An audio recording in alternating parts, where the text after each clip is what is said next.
श्री राम की तुलना में भी गोस्वामी तुलसीदास जी श्री भरत जी महाराज के पक्ष में अधिक झुकते हुए मानस में आपको दिखाई देंगे। गोस्वामी जी कहते हैं कि श्री राम का वनगमन कैकेयी के द्वारा मांगाया 2 वरदान, मैं इसको पूरा कारण नहीं मानता। श्री राम रावण के वध के लिए वन में गए, इसको मैं पूरा कारण नहीं मानता। ये भी कारण हो सकता है, पर क्या नहीं हो सकता था? श्री राम यदि वन न जाते, श्री भरत से राम का वियोग न होता और 14 वर्ष के वियोग की मथानी बनाकर यदि श्री भरत समुद्र को उद्वेलित श्री राम न करते, तो जो प्रेम का अमृत था वो प्राप्त न होता। देवासुर संग्राम में जब देवताओं की पराजय होने लगी दैत्यों के समक्ष, तो क्षीर सागर में भगवान वैकुंठनाथ से उन्होंने कहा कि महाराज उपाय क्या है? बोले समुद्र के अंतराल में अमृत छुपा हुआ है, यदि किसी तरह तुम प्राप्त कर लो तो अमृत में पिला दूंगा, अमर हो जाओगे, तुम्हारी पराजय नहीं होगी। इसी तरह भगवान श्री राम को लगा कि ये साधक रूपी जो देवता है, इनके जीवन में सद्गुण के देवता तो हैं, पर कई बार दुर्गुणों के दैत्य भी इनके जीवन में आ जाते हैं। और ये सद्गुण रूपी देवता प्रेम का अमृत पान नहीं किए हैं, तो कई बार दुर्गुणों के दैत्य हमारे जीवन के सद्गुणों को पराजित कर देते हैं। और इसलिए पंक्ति में है प्रेम अमीय, प्रेम का अमृत, प्रेम अमीय मंदिर विरह भरत पयोधि गंभीर मध्य प्रगट्यो सुर साधु हित कृपा सिंधु रघुवीर। गोस्वामी तुलसीदास जी ने कहा कि जीवन में साधना तो हो, लेकिन भगवान के प्रति प्रेम न हो तो कई बार वो साधना और चिरंजीवी नहीं रहती। और इसलिए कवितावी रामायण के 2 पदों में गोस्वामी तुलसीदास जी ने वर्णन किया। किसी ने उनसे कहा कि बोले महाराज आज तो मैंने एक ऐसे राजा का दर्शन किया है जिसके दरवाजे पर हाथी झूम रहे थे, उसके अस्तबल में एक से एक अद्वितीय घोड़े थे, और जब वो राजा महल में प्रवेश करता था तो अनगणित सुंदरियां पलक पौड़े बिछाकर उसका स्वागत करती थी। जब महल से बाहर निकलता था तो धरती के अनेक राजा उसके सत्कार में खड़े रहते थे। तो जरा कृपा कर बताइए वह व्यक्ति कितना भाग्यशाली है। तो गोस्वामी जी ने कहा, बोले झूमत द्वार अनेक मतंग, झूमत द्वार अनेक मतंग, जजीर जरे मद अंब चुचाते, तीखे तुरंग मनोगति चंचल, पौन के गौन होते अधिकाते, भीतर चंद्रमुखी अवलोकत, बाहर भूप खरे न समाते, ऐसे भये तो कहा तुलसी, जो भी जानकी नाथ के रंग न राते। यदि जानकी नाथ के रंग में रंगा हुआ व्यक्ति नहीं है तो कितना ही ऐश्वर्य उसके पास हो, मेरे लिए उसका कोई मूल्य नहीं। किसी व्यक्ति ने गोस्वामी जी से कहा, बोले महाराज वह व्यक्ति तो बड़ा बुद्धिमान है, रूपवान भी है, सामाजिक प्रतिष्ठा भी उसकी है, तो जरा बताइए वो कितना भाग्यशाली है। तो गोस्वामी तुलसीदास जी ने प्रकारांतर से वही बात कही। बोले काम से रूप कामदेव के समान सुंदर हो, बोले काम से रूप प्रताप दिनेश, सोमस शील गणेश से माने, हरिश्चंद्र से साचे बड़े विधि से, मघवा से महीप विषय सुख साने, सुख से मुनि सारद से बकता, चिरजीव हुलो मसते अधिकाने, ऐसे भय तो कहा तुलसी, जो भी जाने की जीवन राम न जाने। यदि भगवान को उसने नहीं जाना तो मेरे लिए उसका कोई मूल्य नहीं। इसी बात को गुरु वशिष्ठ के द्वारा चित्रकूट में भगवान श्री राम के सामने कही गई। जब भैया भरत के साथ सब चित्रकूट पहुंचे तो प्रभु ने देखा कि अयोध्यावासी वृक्षों के नीचे निवास कर रहे हैं, कंदमूल फल का आहार ये लेते हैं। तो भगवान श्री राम ने गुरु जी से कहा कि गुरुदेव, यदि आप अयोध्या चले जाएं इन सबको लेके तो ये सब आनंदित हो जाए, सुखी हो जाए। तो गुरु जी ने कहा जरा अयोध्या में जाके क्या करेंगे? बोले वहां इनको सुख मिलेगा। तो गुरु जी ने कहा सो सुख कर्म धर्म जरी जाओ, जहन राम पद पंकज बा। जहां श्री राम के चरणों में प्रेम न हो वह सुख समृद्धि ऐश्वर्य जला देने योग्य। तो यह बात अतिशयोक्ति जैसी प्रतीत होती है कि सुख समृद्धि जला देने योग्य है। तो आज जरा विचार करिए, कोई व्यक्ति आपके सामने आवे और कहने लगे कि आज तो मैंने एक ऐसे व्यक्ति का दर्शन किया जिसकी नासिका सुखदुंड के समान थी, जिसकी भुजाएं करसुंड के समान थी, जिसका वक्षस्थल सिंह के समान, नेत्र कमल के समान, अंग अंग से सौंदर्य टपक रहा था, रेशमी वस्त्रों में सजा हुआ व्यक्ति अद्वितीय था। अब इतना कहते कहते कहीं उसके मुंह से निकल जाए क्या बताओ, सब तो था पर प्राण नहीं था, तो क्या कहेंगे? ले जाके जला दो भैया। सो सुख कर्म धर्म जरी जाओ, जहन राम पद पंकज बाबू। जहां भगवान श्री राम के चरणों में प्रेम न हो तो साधन होना, साधना होना, सद्गुण होना और सद्गुणों के साथ साथ भगवान के प्रति प्रेम होना, ये प्रेम का अमृत भरत समुद्र के अंतराल में है। और 14 वर्ष के वियोग की मखानी बनाकर मंथन करते हुए भगवान श्री राम उसी अमृत को प्राप्त करना चाहते हैं। तो आज के मंथन में हम देखते हैं कि कौन सा रत्न हमें प्राप्त होता है। प्रसन्न वर्णन आता है कि महाराज दशरथ अपना उद्देश्य पूरा नहीं कर पाए और राम राज्य के संकल्प को लिए हुए शरीर को छोड़ दिया। ननिहाल से श्री भरत को बुलाया गया। पिता के ऊर्ध्व दैहिक कर्म को संपन्न करने के बाद गुरु वशिष्ठ के द्वारा एक विशिष्ट जनों की सभा का आयोजन किया गया और वहां पर गुरु वशिष्ठ के द्वारा धर्म का प्रतिपादन किया गया। पहले तो आश्रम धर्म, वर्ण धर्म, किसका क्या धर्म है सबका प्रतिपादन करते करते दशरथ के ऊपर आ गए गुरु जी और भरत जी से कहा कि हे भरत, अहै वर्तमान में कोई है ही नहीं दशरथ के सब, अहै न हो, शायद भविष्य में न हो, अहै न हो बन अब होनिहारा, और भूप भरत जस कहता तुम्हारा।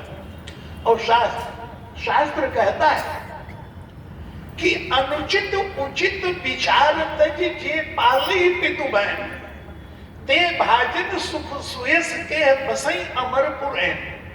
पिता चाहे उचित कहे चाहे अनुचित कहे, उस आज्ञा का पालन जो पुत्र करता है वो लोक में यश का पात्र बनता है और अंत में स्वर्ग की उसे प्राप्ति होती, बसई अमरपुर। तो गुरु वशिष्ठ का बोलना था, इतने में मंत्रिमंडल बोल पड़ा कि ये गुरु आयसु अवश्य कहीं सचिव कर जोरी, रघुवर आए उचित जस तस तब करी बहु।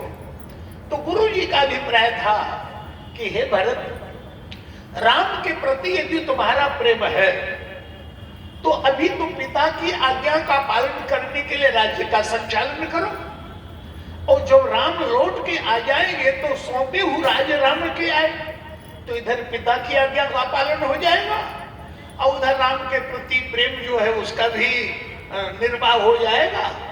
और मंत्रिमंडल भी समर्थन करने लगा। अम्बा कौशल्या बोल पड़ी, पूत पथ गुरु आए सो आई। बेटा गुरु जी जो कह रहे हैं वो पथ्य है। तो पथ्य तो भाई औषधि के बाद दिया जाता है। तो गुरु की उपमा जो रामचरितमानस में की गई है वैद्य, सदगुरु वैद्य। लेकिन रोग कौन सा हुआ?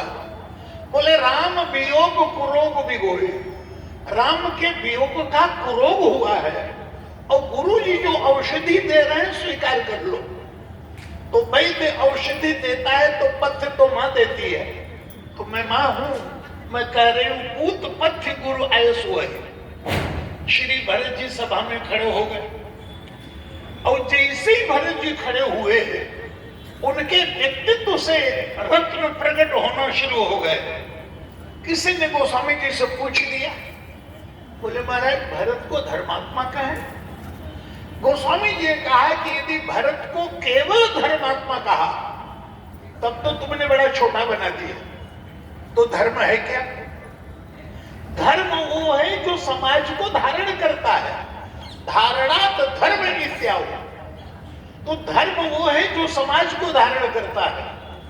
माने प्रत्येक व्यक्ति अपने अपने धर्म का पालन करे तो व्यवस्था करने की आवश्यकता ही नहीं पड़ेगी, सुचारू रूप से समाज संचालित रहेगा। तो धर्म तो वो है जो समाज को धारण करता है। लेकिन भरत जैसे लोग उस धर्म को धारण करते हैं जो धर्म समाज को धारण करता है। तो जो न होत जग जन्म भरत को, जो न होत जग जन्म भरत को, सकल धर्म धुर धरनी धरत को। संकेत किया गोस्वामी जी ने, धर्म ही नहीं देते, धर्म की दुहाई रावण भी देता है। रावण अंगद से कहता है कि अरे बंदर, मैं चाहूं तो तुझे मृत्यु दंड दे सकता हूं। तो अंगद जी ने कहा फिर देरी क्या है? रावण ने कहा खल तब कठिन वचन सब सहूं कि नीति धर्म मैं जानता हूं। मैं नीति धर्म का पालन करने वाला हूं। दूत को प्राण दंड नहीं देना चाहिए, इसलिए उस धर्म की रक्षा के लिए तुझे प्राण दंड नहीं देना। पर माने रावण को भी लगता है कि मैं अधार्मिक नहीं हूं। अरे भाई, खोटा सिक्का चलाने वाला है जब किसी को खोटा सिक्का देता है तो क्या कहता है? खोटा है ले लो। खोटा कहने में तो कोई लेगा ही नहीं। तो खोटे में जब तक असली की प्रतीति न करावे तब तक सामने वाला कैसे लेगा? झूठ बोलने वाला जब झूठ का प्रयोग करता है तो क्या आशा रखता है कि सामने वाला समझे कि मैं झूठ बोल रहा हूं? वो तो अपने असत्य में भी सत्य की प्रतीति करावेगा। तो रावण को भी लगता है कि मैं अधार्मिक नहीं हूं, धर्म का रक्षा करने वाला हूं। पर अंगद जी तो व्यंग्य की कला में बड़े निपुण थे। अंगद जी ने कहा क्यों नहीं, क्यों नहीं, आप जैसा धर्मात्मा भला कहां मिलेगा। अरे कह कपि धर्मशीलता तोरी, कह कपि धर्मशीलता तोरी, हमहु सुनी परत्री कृत चोरी। अरे भी दूसरे की स्त्री को भी चुरा ले जाए तो धर्म ही है, इसलिए तो आपने की। कितने बड़े धर्मात्मा है आप। नाक कटा के बहन घर में बैठी, ये भी नहीं पूछा नाक क्यों कटी। नाक कान बिनु भगनी ने आरी, क्षमा कीन तुम धर्म बिचारी। धर्मशीलता तब जग जागी, पावा तरस हमहु बड़ भागी। बड़ा भाग्यशाली हो जो आप जैसे धर्मात्मा का आज दर्शन हुआ। ये रावण ही धर्म की दुहाई नहीं दे रहा है। रामचरितमानस में बाल भी धर्म की दुहाई दे रहा है। भगवान श्री राम से वो कहने लगा जब बाण का प्रहार हुआ और भगवान सामने आ गए तो बाल कहता है आपके विषय में तो मैंने कुछ और सुना, आप तो कुछ और ही निकले। प्रभु श्री राम ने पूछा कि बानर राज, मेरे विषय में आपने क्या सुना? तो बाल ने कहा कि धर्म है तो अमृतनु गोसाई, आप धर्म की रक्षा के लिए आए थे। तो प्रभु ने उलट के पूछा कि मेरे किसी कार्य में अधर्म दिखाई दे रहा है क्या? तो बाल कहता है इससे बड़ा अधर्म क्या होगा, मारे उमो ही व्याध की नहीं। पहले की तरह छिपकर जो मेरे ऊपर प्रहार किया गया, क्या ये धर्म नहीं? तुरंत भगवान श्री राम ने डांटा, बोले बाल, मैं सुग्रीव के सहयोग में नहीं खड़ा हूं। यदि तुम्हें ये पता न होता तो मेरे छुपने का प्रश्न था। तुम अच्छी तरह जानते थे कि सुग्रीव के सहयोग में मैं हूं। तुम्हारी पत्नी ने तुम्हें समझाया, ते दो बंधु ते जुगल शिवा, कौशले सुत लक्ष्मण रामा, कालो जीत सके संग्रामा। तुम मम भुजबल आश्रित थे ही जाने, तुम अच्छी तरह जानते थे कि मैं सुग्रीव के सहयोग में खड़ा हूं। अच्छा ये बताओ, तुम मुझे क्या मानते हो? बाल ने कहा, मैं आपको ईश्वर मानता हूं। तो प्रभु ने कहा कि जब मुझे ईश्वर मानते हो और धर्म का रक्षक भी मानते हो, तो कोई अधर्म करे तो उसको दंड देना चाहिए या नहीं? तो बाली चुप हो गया। तो भगवान ने अपने दंड का समर्थन किया। अनुज वधु भगनी सुत नारी, सुन 60 कन्या समचारी, इन्हें ही कुदृष्टि बोलो कही जोई, ताहि बधे कछु पाप न होई।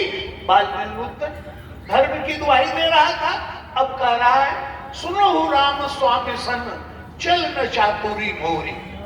भगवान ने कहा तुम अपराधी हो, युद्ध का पात्र अपराधी नहीं होता, दंड का पात्र होता है, और धर्म रक्षा के लिए आया हूं, तो तुमने अधर्म किया तो दंड। ये केवल रावण और बाली ही धर्म की दुहाई नहीं दे रहे हैं। धर्म की दुहाई देने वालों में सबसे झूठा पात्र रामचरितमानस में कोई है तो उसका नाम है मंथरा। महारानी कैकेयी के पास आई और कह रही है, आपके राज्य में रहती हूँ, आपका खाती हूँ, खाई पहिरी राज तुम्हारे, सत्य कहे नहीं दोष हमारे। सच बोल रही हूं तो मुझे गर्व है कि अयोध्या में इतने लोग हैं, कोई सच नहीं बोल रहा, मैं बोल रहे हूं। तो दुहाई तो देती है सत्य की, लेकिन प्रारंभ करती है असत्य से। बोले भयो पाक दिन सजत समाजो, अयोध्या 15 दिन से सजाई जा रही और तुम पायु शुद्ध मोशन आयो। बिल्कुल झूठ। उसी दिन अयोध्या सज रही है और कराई 15 दिन से सजाई जा रही है, सत्य का नाम लेकर असत्य। और महारानी कैकेयी ने तो सत्य के नाम पर महाराज दशरथ का प्राण ही ले लिया। महारानी कैकेयी ने कहा, महाराज ये बताइए सबसे बड़ी वस्तु क्या है? महाराज दशरथ के मुंह से निकला कि महारानी सबसे बड़ी वस्तु तो है सत्य। रघुकुल रीत सदा चली आई, प्राण जाए पर वचन जाए। महारानी कैकेयी ने कहा कि महाराज मैं चाहती हूं कि वही सत्य का पालन आप करिए। किसी व्यक्ति के जीवन में धर्म का एक चरण यदि पूरा हो तो उसको भाग्यशाली कहा जाता है। धर्म के 4 चरण हैं, सत्य, तप, दया और दान। उत्तरकांड में भी वर्णन किया गोस्वामी जी ने। प्रगट 4 पद धर्म के, कलिमह एक प्रधान, एन केन विधि दीने दान करे कल्याण। कलयुग में केवल दान का चरण चल रहा है धर्म का। सत्य, तप, दया वो तो कहीं दृष्टि गोचर भी नहीं होते। और किसी व्यक्ति के जीवन में एक धर्म का चरण पूरा हो जाए तो भाग्यशाली। आपके जीवन में तो धर्म के 4 चरण पूरे होने वाले हैं। कैसे? बोले सत्य का पालन आप कीजिए। जो वचन आपने मुझे दिया है उससे मुकरिएगा मत। तो धर्म का एक कारण हो गया सत्य। सत्य के बाद आया तप, तो तपस्या करने के लिए राम को वन में भेजी। अब रह गया दया और दान, तो मेरे ऊपर दया करके राज्य का दान मेरे बेटे भरत को दे दिया। धर्म का 4 चरण महारानी ने पूरा किया। क्या यही है धर्म का पालन? धर्म में त्याग भी है, धर्म में उपलब्धि भी है। पर शास्त्र ने कहा जितनी त्याग और तपस्या वो अपने जीवन में स्वीकार करो, जितनी भोग और उपलब्धि है वो समाज में बांटो। लेकिन व्यक्ति इतना स्वार्थी हो जाए कि जितनी त्याग और तपस्या है दूसरे लोग करें, और जितनी भोग इत्यादि हो हमारे जीवन में आ जाए। तो महारानी कैकेयी को महाराज दशरथ ने डराया।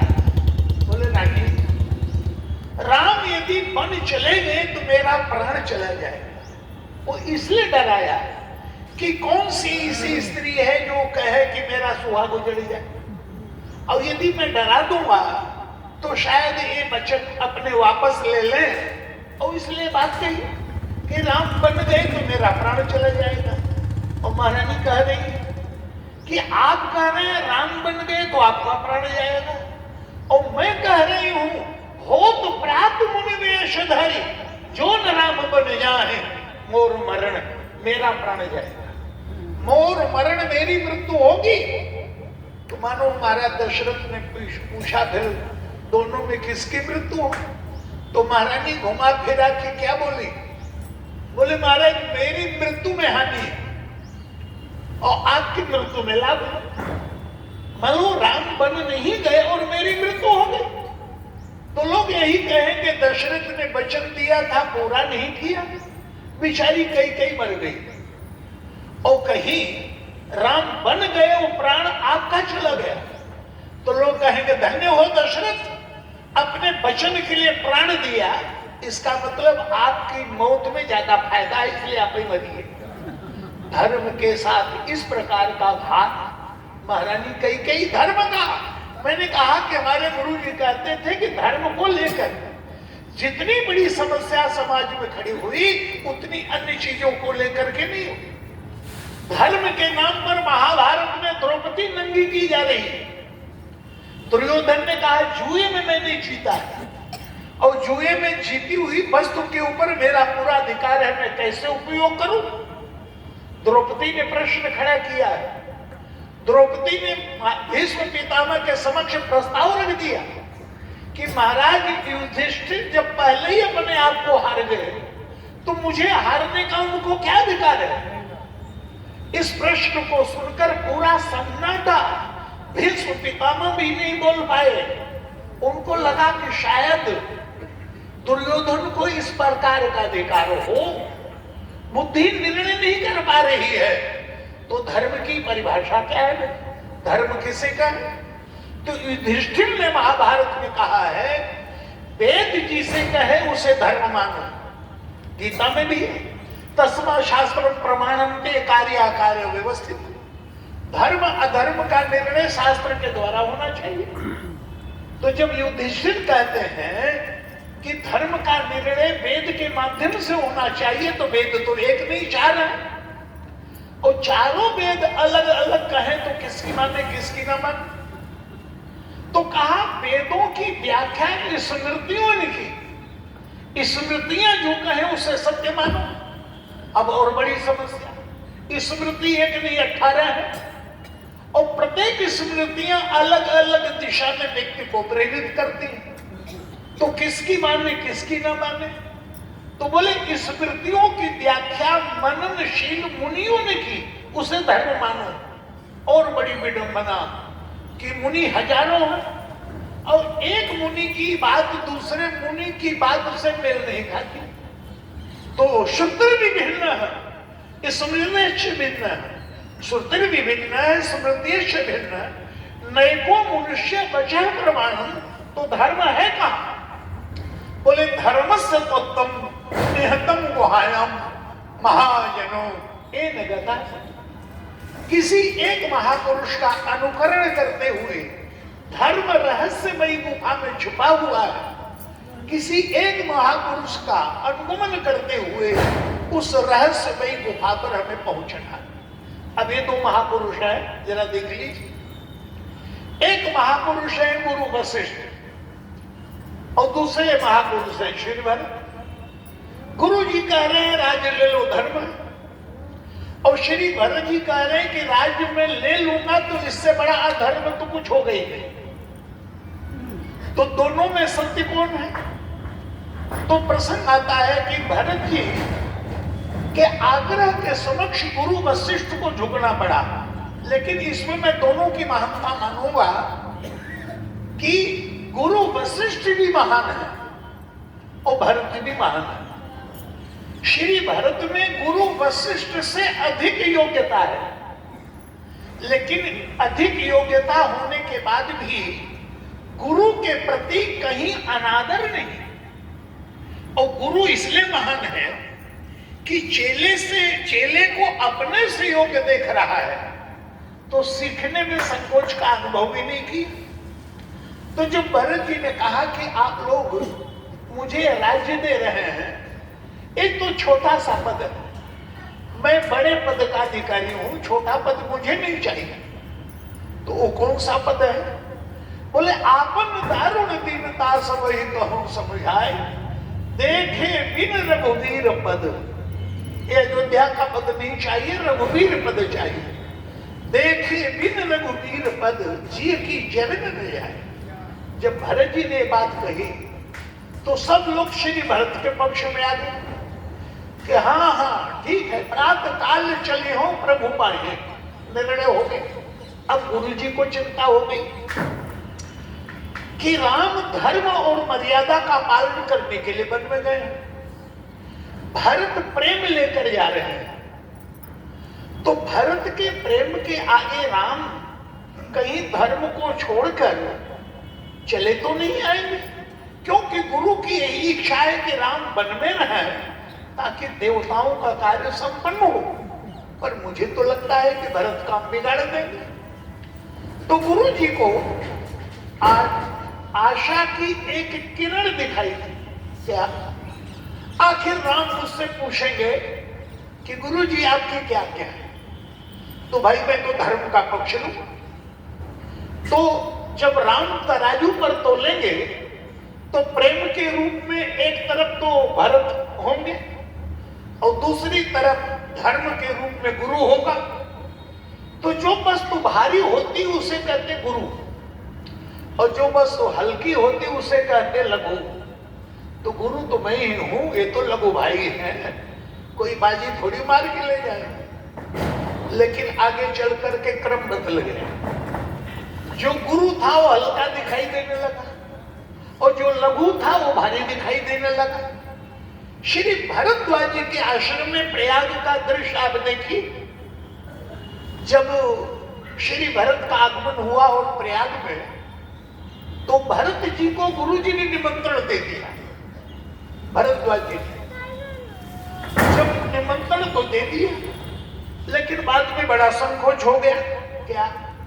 जैसे आप भोजन कर रहे हो और सामने वाला आ जाए, तो कई बार आप कहते हैं आइए आइए भोजन करिए, तो यही आशा रहती है कि सामने वाला यही कहेगा कि नहीं नहीं आप करिए, हम तो करके आए। और कहीं निमंत्रण दे दिया जाए आइए आइए भोजन करिए, विश्राम करिए, और सामने वाला कह दे अच्छा आप कहते हैं तो कर ही लेते हैं, विश्राम भी कर लेते हैं, तो बड़ी मुसीबत में फंस जाए।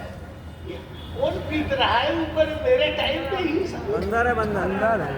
अच्छा हनुमान जी आए हैं, तुम्हारा जी नीचे आ जाओ, यहीं से कथा सुनो, तो संकोच हो जाएगा। अब वही हुआ, भरत ने स्वीकार कर लिया।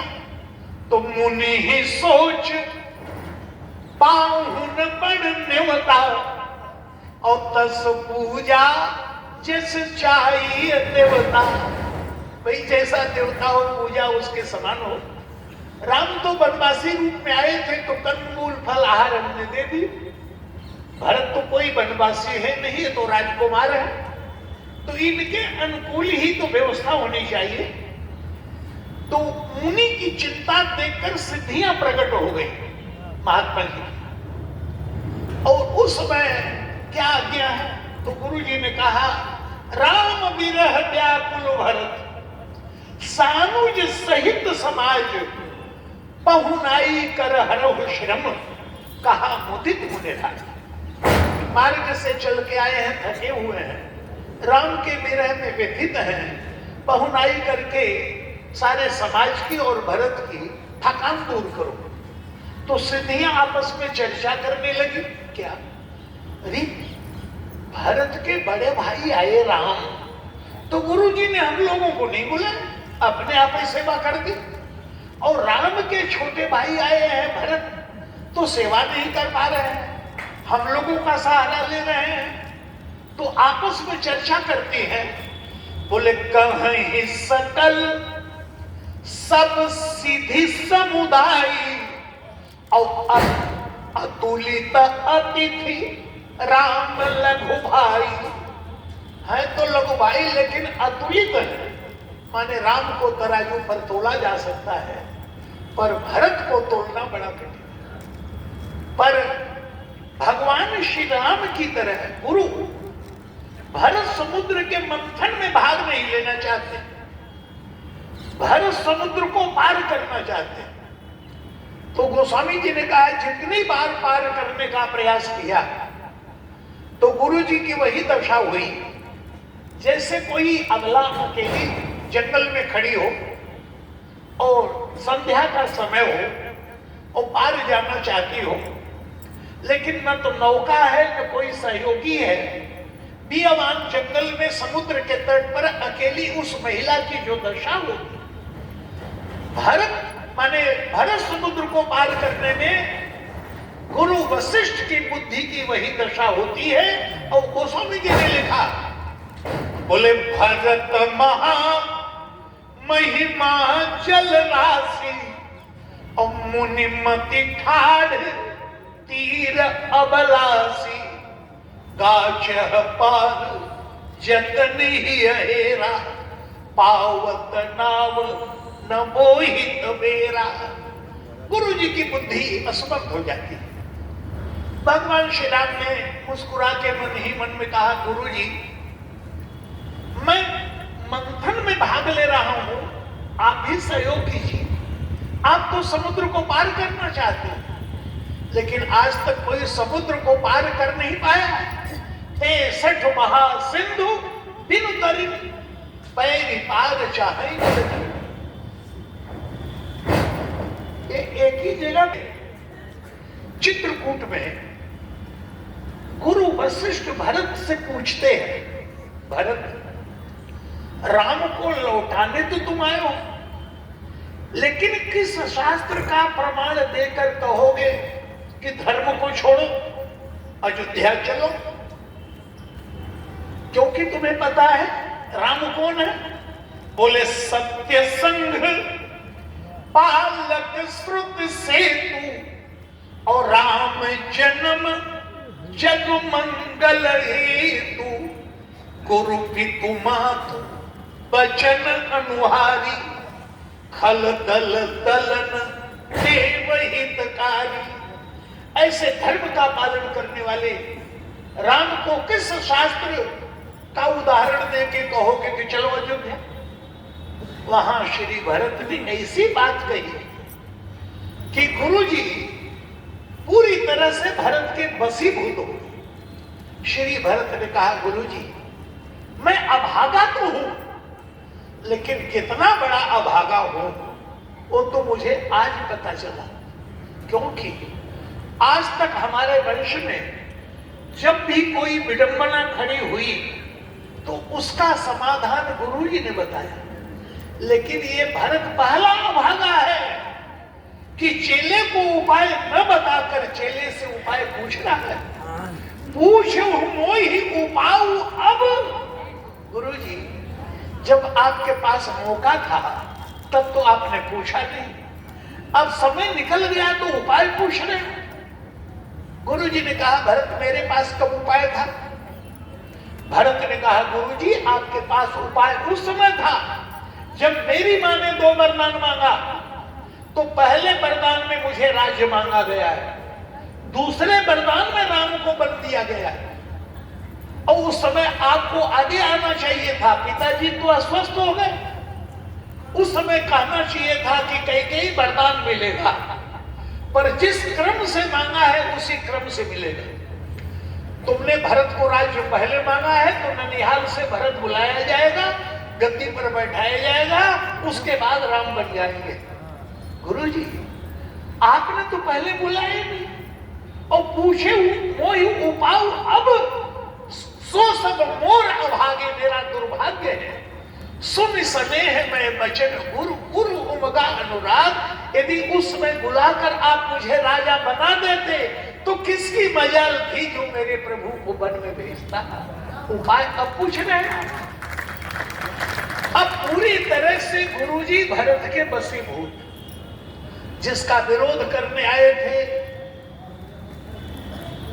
उसी के बस में हो गए। और प्रातः काल वो जरा दृश्य देखिएगा रामचरितमानस में कि जहां भगवान श्री राम की सभा में सब इकट्ठे हुए हैं तो कोई कुछ बोल नहीं रहा है।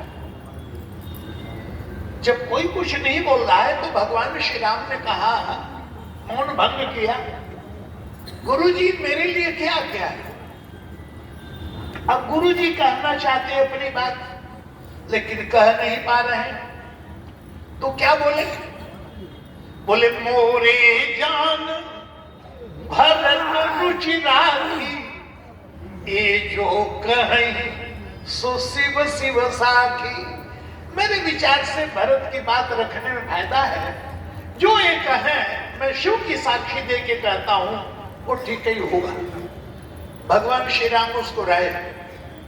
मैंने गुरु जी के हृदय में भरत स्नेह की अनुभूति हो रही है। फिर भी प्रभु ने एक मौका दिया, गुरु जी आपकी भी यही आज्ञा है ना? अब तो गुरु जी डर गए, कहीं मेरी बात पूरी तरह न मान ले। तो क्या बोले राम, जो कुछ कह रहा हूं अपने मन से थोड़ी कह रहा हूं।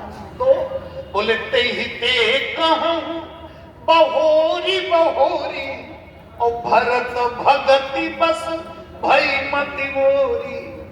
मेरी बुद्धि समय भरत के भक्ति के बसी, इसलिए जो कहलवाएंगे वही तो कहूंगा। अब जरा विचार करिए, न्यायालय में कोई गवाही तो बहुत बढ़िया थे और उसकी गवाही पर न्यायाधीश जब निर्णय लेने चले तो गवाह कह दे जो मैंने कहा इन्होंने कहा था ऐसे ऐसे कहना, तब तो सारी गवाही चौपट कर दिया। अब गुरुजी कह रहे हैं कि जो भरत कहलवाएंगे वही तो कहूंगा। फिर भी प्रभु ने एक मौका दिया। आप हमारे गुरुदेव हैं, आपकी क्या क्या है? अब गुरुजी बदले, क्या बोले? बोले राम एक काम करो, बोले भरत विनय सादर सुनिए। आदर पूर्वक भरत की बात को सुनो। भरत विनय सादर सुनिए, पर करिए विचार बहोरी। और 4 कसौटी बताई, करब साधु मत लोक मत नृपनय निगम निचोड़। ये 4 कसौटी क्यों? एक कसौटी पार करना कठिन हो जाता, 4 कौन करेगा? भरत की बात को 4 कसौटियों पर कसो, राजनीति से, लोकमत से, वेद मत से, साधु मत से, और खरी उतरे तो मानो।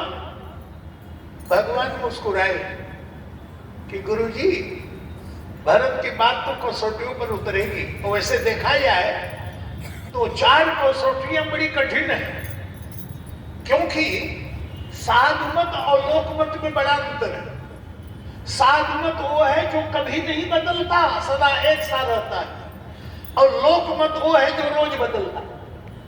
लोकमत पर तो गोस्वामी जी ने व्यंग किया है, लंका में हनुमान जी पकड़े गए तो जब तक खुले थे तब तक कोई नहीं आया, और जब बंधन में बंध गए तो कौतुक कहां आए पूर्ववासी। रावण ने कहा पूंछ पे आग लगा दो, तो लोकमत वाले सब इकट्ठे हुए, इतनी जल्दी क्या है, जरा जुलूस निकाले इसका। और बाजे ही ढोल नहीं सब तारी, नगर फेरी पुन पूछ पजारी।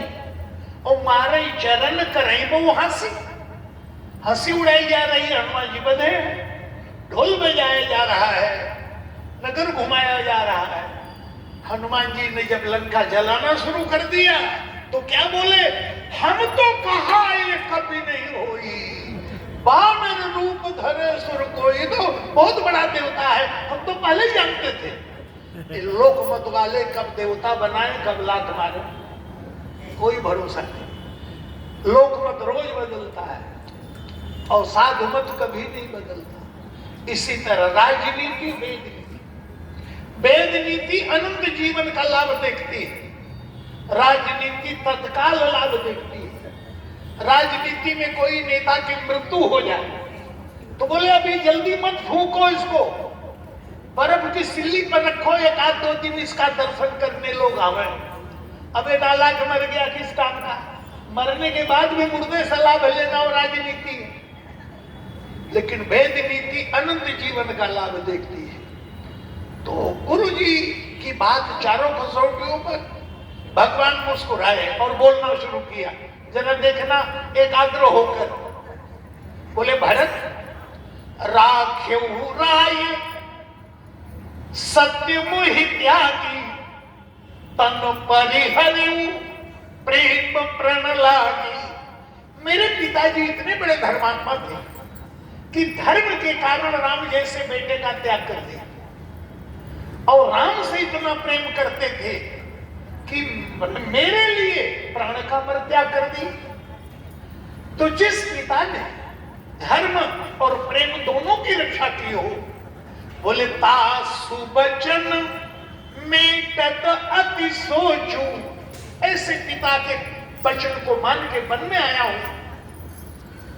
उस आज्ञा को टालने में संकोच है, लेकिन ते ही ते अधिक तुम्हार संकोचू, भरत कहीं सोई किए भलाई, अस कही राम रहे अरगाई। ऐसा कहके श्री राम चुप हो गए।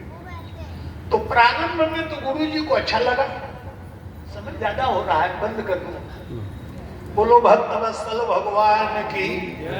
परिणाम ये हुआ कि वहां पर गुरु जी को लगा कि भरत ने काम बिगाड़ा, लेकिन ना, देवता तो मूर्छित होने लगे कि अब सूर्यकाज भरत के हाथ था, भरत कह देंगे राम लौट जाएंगे। लेकिन भरत ने नहीं कहा। क्यों नहीं कहा? ऐसा लगा कि काम बिगाड़ेंगे, पर ना, अयोध्या में भी लगा। जब गुरु जी ने कहा तुम्हारे पिताजी ने राज दिया है, ले लो, सभा में खड़े हो गए और क्या बोले? मोहि उपदेश दीन गुरुनी का, प्रजा सचिव सम्मति सबकी का। शास्त्र कहता है गुरु पितु मातु वचन अनुहारी, गुरु पितु मातु स्वामी हित मानी, सुनि मन मुदित करिय भली जानी, उचित की अनुचित किए विचारू, धर्म जाए सिर पातन। गुरु पिता माता की बात को मान लेना चाहिए, उचित अनुचित नहीं सोचना चाहिए। तो अयोध्या में लगा राज्य लेने की योजना अब बना रहे हैं कि इच्छा तो नहीं थी, लेकिन इतने बड़े बड़े लोग कह रहे हैं तो ले लेता हूं। लेकिन न तो गुरु की मानी, न पिता की मानी, न मां की मानी। तो हम कैसे कहें कि भरत धर्म की धुरी को धारण करने वाले? पर याद रखना, आखिरी बात कह रहा हूं, भरत ने कहा आज्ञा गुरु की हो, आज्ञा पिता की हो, आज्ञा की माता की हो। लेकिन कई बार मुंह होता है माता पिता गुरु का, बोलता कोई और भरत ने यही बात कहा। भरत ने कहा कि गुरु जी, आपसे बढ़कर पिता की इच्छा को कोई नहीं जानता। आप राम के पास स्वयं गए थे कि राम करहु सब संयम आयु, युवराज पद पर बैठाया जाएगा तुमको। बोले तुमको भी तो कहा राज्य लेने के लिए ना?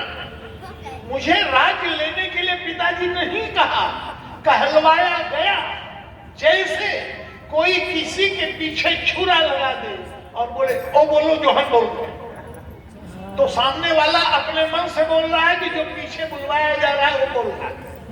मंथरा रूपी व्यक्ति ने कई रूपी छुरा पिताजी के पीछे लगाया, जो नहीं बोलना चाहते थे वो बुलवाया गया।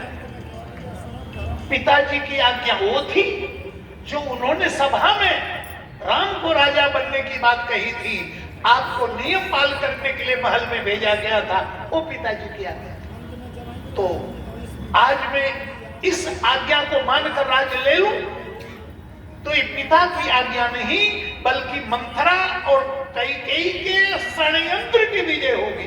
तो क्या आप चाहते हैं कि धर्म के साथ इस प्रकार से छल हो? तो मुझे आखिरी बात गुरुजी की बात याद आ रही। हमारे गुरुजी काशी में जब पढ़ते थे तो संस्कृत के अध्यापक शिवरात्रि के दिन भांग